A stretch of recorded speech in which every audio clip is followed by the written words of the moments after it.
Assalamualaikum warahmatullahi wabarakatuh. Selamat pagi semuanya.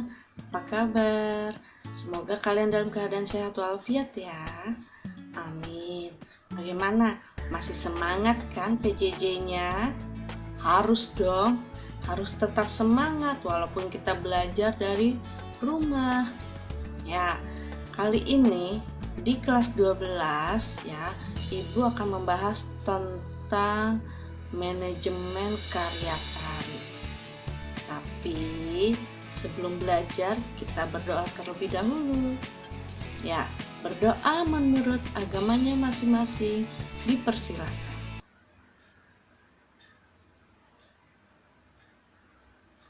Berdoa selesai. Amin.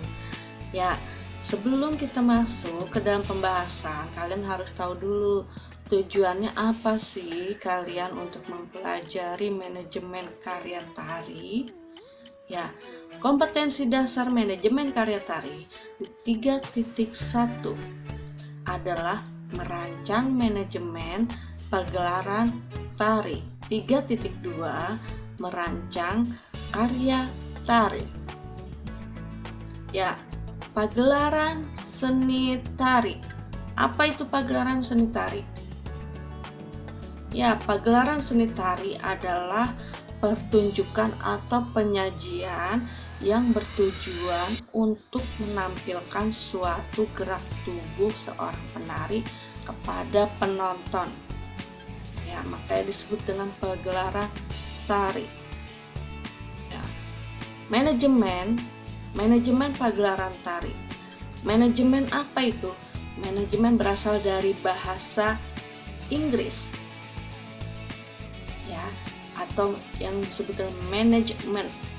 Manajemen artinya adalah mengurusi, mengendalikan, menangani suatu kegiatan. Ya, menurut Mary Parker Follett, manajemen adalah atau manajemen seni adalah suatu pekerjaan yang melibatkan orang lain dalam mengurusi pagelaran suatu pertunjukan tari. Ya. Prinsip manajemen pagelaran tari. Prinsip manajemen pagelaran tari itu ada 5. Yang pertama adalah prinsip pembagian kerja. Prinsip pembagian kerja ini maksudnya adalah penempatan orang sesuai dengan keahlian dan minatnya dalam proses bekerja. Ya, misalnya Arya cocoknya di bagian humas. Kemudian misalnya lagi Arif di bagian ketua. Ada lagi misalnya Mujaki cocoknya di bagian penata cahaya dan lain sebagainya. Nah, itu harus disesuaikan dengan orang-orangnya. Kemudian prinsip yang kedua adalah prinsip wewenang dan tanggung jawab.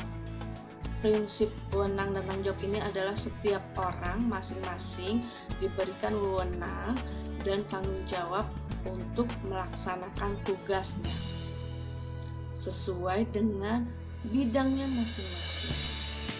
Ya. Yang ketiga adalah prinsip tertib dan disiplin, di mana prinsip ini membangun prinsip kerja yang tertib, administrasi, dan penuh kehati-hatian dalam mengambil sikap serta keputusan. Sangat penting diperhatikan oleh setiap bidang yang melaksanakannya. Ya, misalnya di bagian ketua ya tentu pasti tanggung jawabnya lebih besar. Ya, atau di bidang seksi acara, dia harus bertanggung jawab atas acara yang ada di atas panggung. Ya. Kemudian ada prinsip kesatuan komando, di mana dalam satu kegiatan ini harus memiliki komando satu orang sebagai eh, kepala atau pemimpin yang dapat dipercaya ya oleh setiap anggotanya. Dan komando ini harus tahu siapa anggotanya yang bisa bekerja dengan baik atau yang kurang baik harus diperhatikan, harus diberi bimbingan. Terus kemudian anggotanya juga harus melaporkan hasil kerjanya kepada komandonya atau ketuanya. Nah, prinsip yang kelima adalah prinsip keadilan dan kejujuran. Dalam suatu kegiatan adil atau suatu tim, adil dan jujur itu sangat penting ya.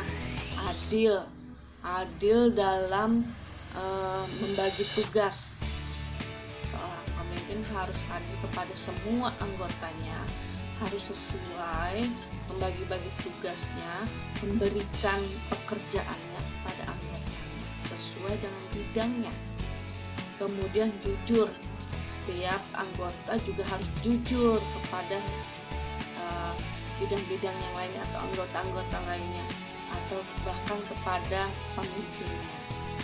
Nah, itulah prinsip manajemen pagelaran tari. Selanjutnya kita akan membahas tentang fungsi manajemen pagelaran tari. Fungsinya apa saja? Yang pertama ada perencanaan atau planning. Setiap kegiatan kita harus rencanakan dulu. Kegiatan tersebut akan membuat kegiatan apa? Pagelaran tari. Tari apa? Tari tradisikah? Tari kreasikah? Tari kontemporerkah? Ya. Kemudian menentukan siapa saja koreografernya yang akan tampil. Karya-karyanya siapa saja yang akan ditampilkan, atau penarinya siapa saja yang akan menari di atas pentas. Kemudian tempatnya di mana, waktunya, dekorasinya, tata busana dan lain sebagainya. Yang kedua adalah pengorganisasian atau organizing. Ya, di sini ada pembentukan tim manajemen. Ketua, sekretaris, bendahara, penata panggung, penata cahaya, dan lain sebagainya. Yang ketiga adalah pengarahan atau actuating. Ya, pengarahan di mana seorang ketua atau pemimpin produksi akan memberikan pengarahan kepada anggotanya dalam melakukan pekerjaannya. Kemudian juga memberikan pengarahan kepada pengisi acaranya. Koreografernya akan bertampil di atas pentas. Fungsi yang keempat adalah pengendalian atau controlling, di mana setiap manajemen, ya, anggota manajemen harus mengkontrol, ya, harus memeriksa bagian-bagian yang sesuai dengan bidangnya. Misalnya bagian tata cahaya, sebelum mulai acaranya kita harus cek dulu lampunya sudah siap belum, sudah nyala semua belum, kemudian panggungnya, dekorasinya sudah pas belum, penarinya sudah siap belum, dan lain sebagainya. Oke, itu kita fungsi manajemen pagelaran tari. Selanjutnya adalah manajemen pagelaran tari bisa dibagi dua tim. Ya, yang pertama ada tim produksi dan kedua adalah tim artistik. Tim produksi ini ada tim di mana yang kalau istilahnya di dalam perkantoran, di dalam kantornya orang-orang yang bekerja di dalam kantornya. Ya, misalnya kalau di dalam manajemen adalah pimpinan produksi, ya, sekretaris, seksi pendanaan, kemudian bendahara, dokumentasi, ya, publikasi, nah, tiketing, host manager. Nah, itu tim produksi. Kalau tim artistik ini orang-orang yang bekerja di pada saat acaranya, ya, baik itu di atas panggung, di belakang panggung, di depan panggung, ataupun di luar arena, ya. Misalnya adalah koreografernya ya yang membuat karya tarinya, kemudian ada stage manajernya, kemudian ada penata busananya, penata cahayanya, penata musiknya, dan lain sebagainya. Oke, udah jelas ya tim dalam manajemen pagelaran tari. Selanjutnya kita akan membahas tentang proses garap gerak tari ya, proses penggarapan gerak tari. Yang pertama ada proses eksplorasi ya, eksplorasi di mana seorang koreografer ini mendapatkan stimulus atau rangsangan baik segi penglihatannya, kemudian pendengarannya, perasaannya ya, mungkin dengan melihat gerak-gerik alam ya, manusia, binatang. Nah, itu bisa menjadi suatu stimulus atau rangsangan dalam mencari gerak tari. Kemudian ada stilisasi ya, proses yang kedua ada stilisasi. Stilisasi ini adalah pengembangan gerak ya, gerak-gerak yang sudah didapatkan dalam tahap eksplorasi dikembangkan lagi agar lebih bervariasi lagi gerakannya. Misalnya gerakannya dalam eksplorasi gerakan ini ya, gerakan daun tertiup angin, kemudian kita stilisasi misalnya jadi dua gahap, nah lanjut lagi hap. Nah ini udah pengembangan, yang tadi cuman begini akhirnya ada naik ke atas turun ke bawah ya, itu sudah menjadi pengembangan gerak atau stilisasi. Kemudian proses yang ketiga adalah penggabungan gerak dari hasil eksplorasi, stilisasi. Misalnya ya di tahap A-nya ada ini tadi ya, eksplorasi. Nah tadi yang aksennya yang dikembangkan menjadi ini. Nah ini kita gabungkan tua gapat manam jupan, tua gapat manam jupan misalnya gitu ya. Kemudian kita akan membahas tahapan merancang karya tari ya. Apa saja tahapan-tahapannya? Ada eksplorasi, improvisasi, evaluasi, dan komposisi. Selanjutnya adalah nilai estetis karya tari. Masih ingat kan? Ya, ada wiraga, wirama, wirasa, wirupa. Konsep tata pentas. Konsep tata pentas ada 5. Yang pertama ada tata panggung. Tata panggung ini panggung atau tempat di mana seorang penari ini akan menampilkan karya tarinya ya, menampilkan gerakan-gerakannya ya. Panggung dibagi menjadi 3 macam, ada panggung arena, panggung proscenium, dan juga panggung campuran. Bisa kita lihat contohnya ada di samping sini ya. Panggung arena bedanya apa dengan panggung proscenium? Ya, biasa kalau panggung arena itu panggung yang ada di luar gedung ya, biasa di lapangan ya, kemudian penontonnya bisa dilihat dari segala arah.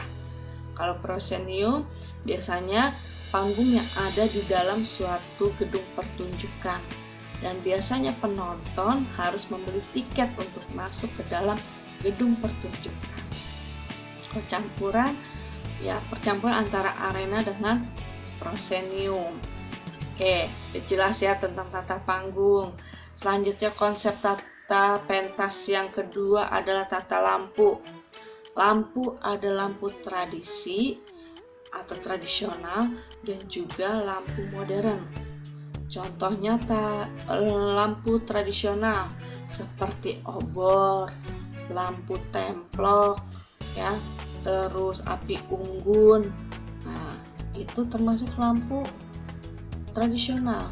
Kalau lampu modern contohnya ada lampu follow spot ya, general spot. Bisa kita lihat gambarnya di sini. Oke, ya. Selanjutnya tata pentas yang ketiga adalah tata busana dan rias.